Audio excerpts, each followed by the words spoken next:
तुमने कभी ख्याल किया, अगर तुम परदेश में हो, वर्षों से परदेश में हो, अपनी भाषा भी नहीं बोल सकते, भूल ही गए हो, और अचानक किसी दिन तुम्हें अपने देश का कोई वासी मिल जाए, कैसे गले मिलकर तुम मिलते हो? कोई परिचय भी नहीं है इससे, इसे तुमने कभी देखा भी ना था पहले, अपने देश में भी तुमने इसे कभी ना जाना था, लेकिन वही रूप रंग, वही आंख, वही ढंग, तत्क्षण तुम्हारी भाषा लौट आती। तुम कैसे घुल मिल के इससे बात करते हो जिससे जन्मों जन्मों का बिछड़ा कोई प्यारा मिल गया हो, अपरिचित आदमी, लेकिन तुम्हारे देश का है, तुम्हारी भाषा बोलता है। ठीक ऐसी ही घटना घटती है जब तुम किसी सत्संग की धारा में पड़ जाते हो। तुम्हें अपने देश के लोग मिल गए, तुम्हें घर की तरफ लौटते लोग मिल गए, इनकी मौजूदगी तुम्हारे भीतर सोई हुई यादों को जगा देगी, तुम्हारे पंख फड़फड़ाने लगेंगे, तुम्हारे जीवन में तुलना पैदा होगी, और तुम अब तक जिसे जीवन कहते थे वो व्यर्थ दिखाई पड़ने लगेगा। लेकिन थोड़ा स्वाद चाहिए, भीतर का स्वाद मिल जाए, बाहर व्यर्थ हो जाता। निश्चित ही सत्पुरुष सभी छंद राग छोड़ देते, भीतर का छंद मिल गया, छंदों का छंद मिल गया। जिंदगी रक्स में है, दोस्त पे मैखाना लिए, तिस्नकी खुद है, छलकता हुआ पैमाना लिए। और जब जिंदगी खुद नाच रही हो भीतर, जिंदगी रक्स में है, दोस्त पे मैखाना लिए और अपने कंधे पर ही मैखाना लिए जिंदगी खुद भीतर नाचती हो, तिस्नकी खुद है और प्यास खुद, हाथों में छलकता पैमाना लिए खड़ी हो, फिर बाहर की मधुशालाएं, फिर बाहर के नृत्य धीरे धीरे दूर होते जाते, दूर की आवाज होते जाते, धीरे धीरे जैसे तारों जितना फासला तुम्हारे और उनके बीच हो जाता है, वो आवाज फिर तुम तक नहीं पहुंचती, पहुंचती है अभी क्योंकि तुम्हारा रस है वहां, जहां तुम्हारा रस है वही तुम्हें सुनाई पड़ जाता है। जब रस भीतर बहने लगता है, बाहर के छंद खो जाते, बाहर का राग रंग खो जाता है। लेकिन ध्यान रखना, ये परिणाम है। सत्पुरुषत्व को पाना कारण है, त्याग परिणाम है। स्वयं को पाना कारण है, संन्यास परिणाम है। संन्यास से किसी ने कभी स्वयं को नहीं पाया, स्वयं को पाने की यात्रा शुरू होती तो संन्यास घटने लगता है। वे काम भोगों के लिए बात नहीं चलाते, जो आत्म भोग में लगा हो वो क्यों काम भोग की बात चलाए। जिसका अपने से मिलन हो रहा हो,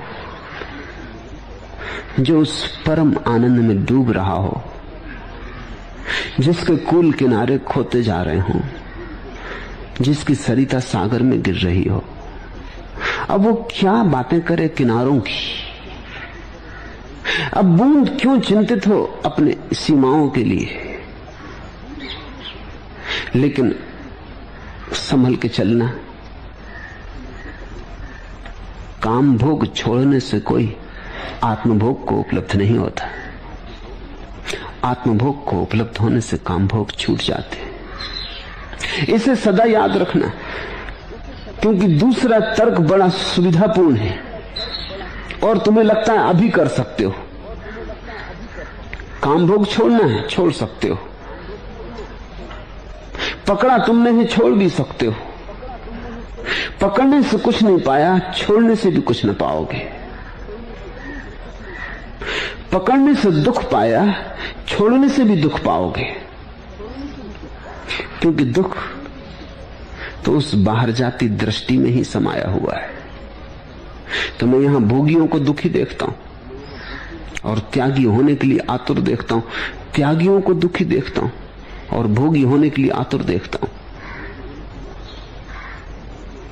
जो स्थिति तुम्हारी है वही दुख मालूम होता है। ऐसे तुम ऐसा समझो तो आसान होगा, तुम अकेले थे, तब भी तुम दुखी थे।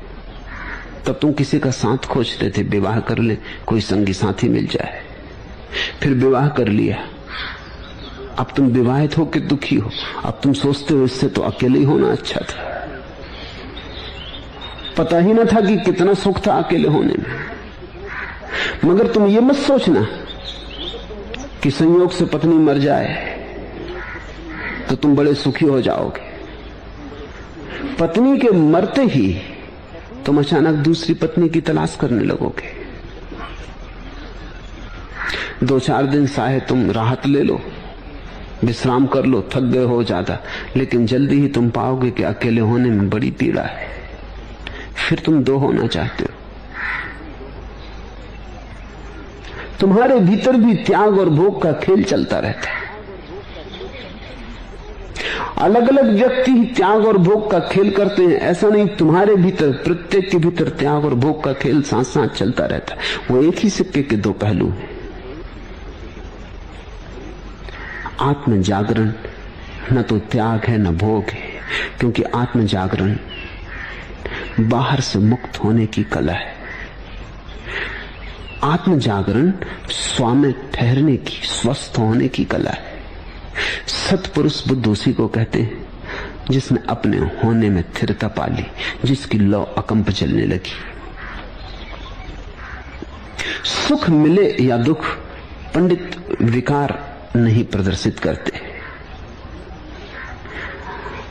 अभी तो दुख मिलेगा तो तुम कैसे प्रकट करने से बचोगे अपनी प्रतिक्रिया? दुख मिलेगा, तुम दुखी हो जाओगे। चाहे तुम छिपाने की कोशिश भी करो, यह भी हो सकता है कि दूसरे को तुम पता भी न चलने दो, पर इससे कोई फर्क नहीं पड़ता, तुम दुखी हो जाओगे। सुख मिलेगा, तुम सुखी हो जाओगे। अभी ऐसा होता है, जो भी घटना घटती है उसके साथ तुम्हारा तादात्म्य हो जाता है, तुम दूर नहीं रह पाते। दुख आता है तो तुम दुख के साथ एक हो जाते हो। तुम कहने लगते हो मैं दुखी, कहो ना कहो भीतर तुम जानने लगते हो मैं दुखी। सुख आता है, तुम सुख के साथ एक हो जाते हो, कहने लगते हो मैं सुखी। सुख आता है, तुम्हारी चाल बदल जाती। दुख आता है, तुम्हारी चाल बदल जाती। दुख आता है, तुम ऐसे चलने लगते हो जैसे मुर्दा। सुख आता है, तुम ऐसे नाचने लगते हो जैसे जीवंत। अभी सुख और दुख तुम्हें पूरा का पूरा घेर लेते हैं। अभी तुम्हारा होना सुख दुख के पार नहीं, सुख दुख के भीतर है।